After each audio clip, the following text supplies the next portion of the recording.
Can you remember the last time a TV scene gave you goosebumps? Not the fleeting kind, but the ones that start at the back of your neck and crawl down your entire spine while your eyes stay glued to the screen without blinking. Because that's exactly what happened to millions of people around the world when Eddie Munson picked up that guitar in the Upside Down.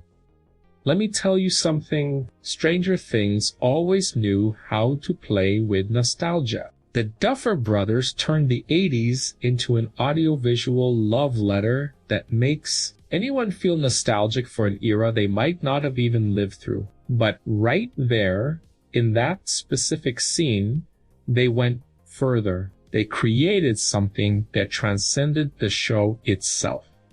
Think about this for a second. Eddie Munson showed up in season 4 as the leader of the Hellfire Club, the high school's D&D group.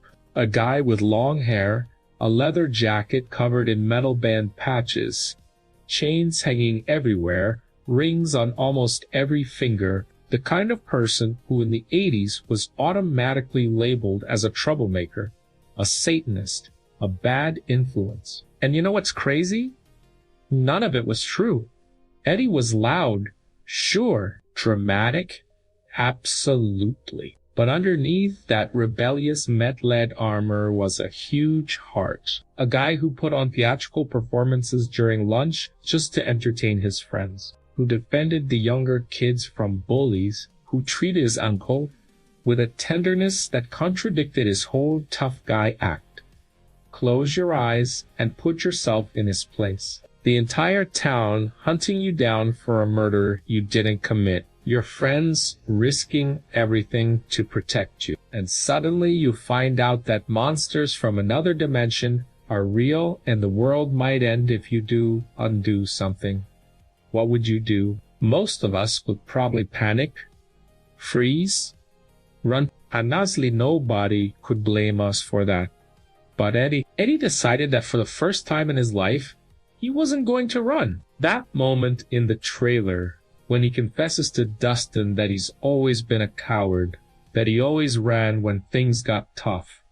Man, that hurts to watch, because how many of us have felt exactly the same way? How many times have we looked back and wondered why we didn't have the courage to do things differently? Eddie carried that weight. That silent shame of never being the hero of his own story.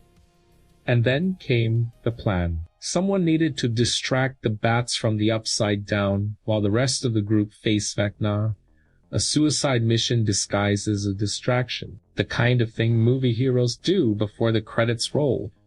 Eddie volunteered, not because he suddenly became brave, not because he wasn't scared, but because he finally understood that courage isn't the absence of fear. It's doing what needs to be done, even while you're trembling inside. He climbs onto the roof of that trailer in the middle of the apocalypse, surrounded by that terrifying red mist, with creatures flying everywhere. Plugs in the amp, grabs the guitar, and the first notes start echoing.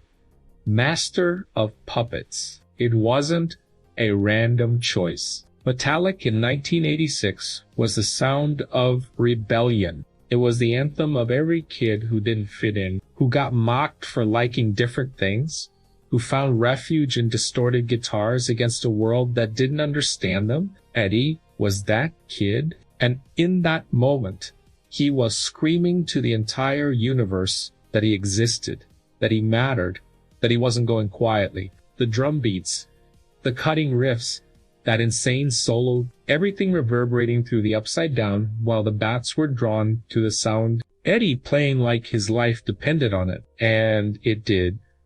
Everyone's life depended on it.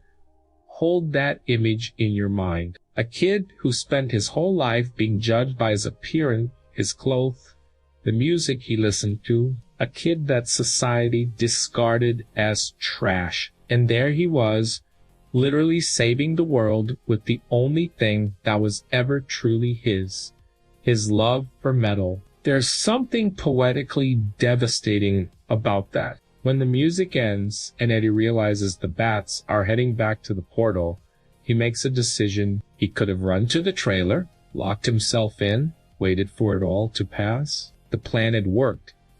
The distraction had bought enough time, but he looks at the red sky, sees that horde approaching, and knows that if they get through, they'll go after his friends. So he cuts the rope, stays behind, faces them alone.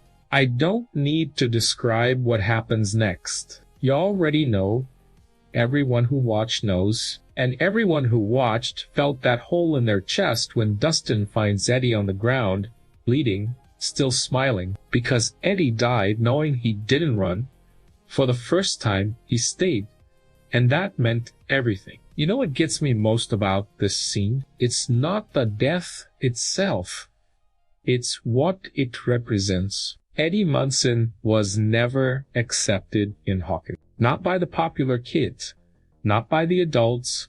Not by the town that would later still smear his name as a murderer. He lived on the margins, always looking from the outside in, always being the outsider who didn't belong. And still, he gave his life for that place. Not for recognition, not for glory, simply because it was the right thing to do. Because he cared about people who cared about him. Because the love he had for his friends was greater than the fear he had of dying. That's real heroism. Not the kind that comes with capes and superpowers. The kind that's born from the choice to be better than your circumstances made you. After season 4 aired, something wild happened. Master of Puppets returned to the music charts. A song from 1986, almost 40 years later, at the top of playlists worldwide, millions of people discovering Metallica because of a fictional character playing guitar in an alternate dimension. But it goes deeper than that. How many kids who felt out of place watched that scene and thought, maybe there is nothing wrong with me? How many people who hid their interests out of fear of judgment saw Eddie Munson and decided to wear their band t-shirt with pride? How many real-life Eddies gained a little more courage that day? Representation matters, and not just the obvious kind. It also matters to see on screen that weird kid, different, too loud, too intense, who everyone thought was worthless, proving he was worth everything. Eddie died a hero, but he died the way he always lived.